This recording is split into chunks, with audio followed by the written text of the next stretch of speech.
Dans cet exercice, nous allons utiliser allocator new et new en place qui permettent de séparer en C++ l'allocation de mémoire et la construction d'une part, et puis pour les delete, la destruction et la libération de la mémoire.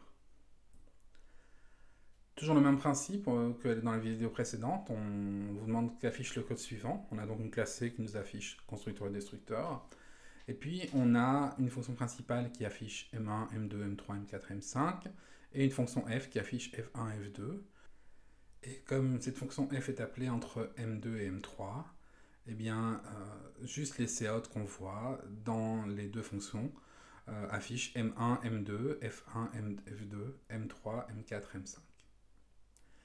Maintenant, on crée dans tout ce code un objet de type C. Et donc, on va construire une fois cet objet, on va le détruire une fois. La question, c'est à quel endroit. Alors, il y a deux moments où on fait des new. À la ligne la première ligne de code de programme principal, où on a ce pointeur de C qui s'appelle P et qui a un réinterprète cast en pointeur de C de l'opérateur new de la taille de C. Donc opérateur new de la taille de C alloue la mémoire, retourne à un pointeur the void qu'on caste en pointeur de C pour le stocker dans P. Ça alloue la mémoire, mais ça ne construit rien. Et donc cette ligne-là ne construit pas.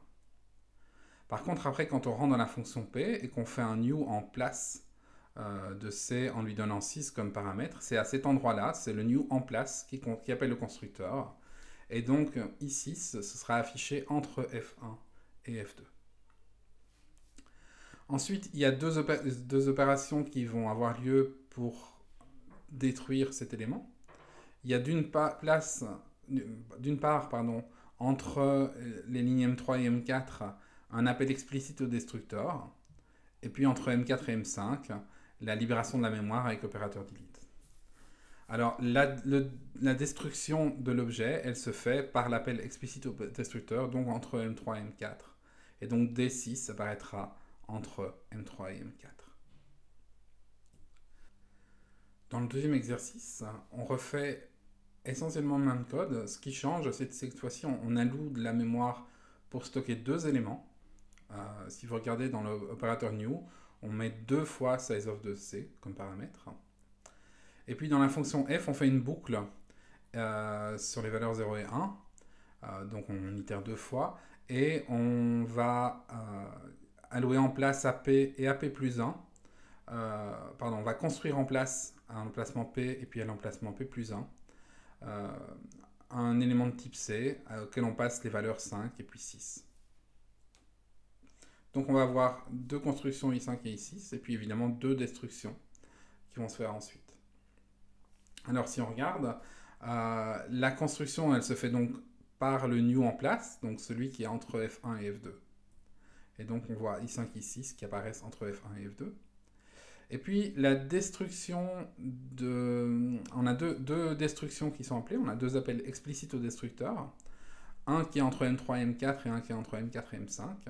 Alors entre M3 et M4, on détruit l'objet qui a été construit à l'emplacement P, et donc c'est l'objet 5, et donc on va faire des 5 entre M3 et M4. Tandis que à l'emplacement entre M4 et M5, on détruit l'objet qui est à l'emplacement P plus 1, qu'on peut aussi obtenir avec l'opérateur crochet. Et donc D6 se fera entre M4 et M5.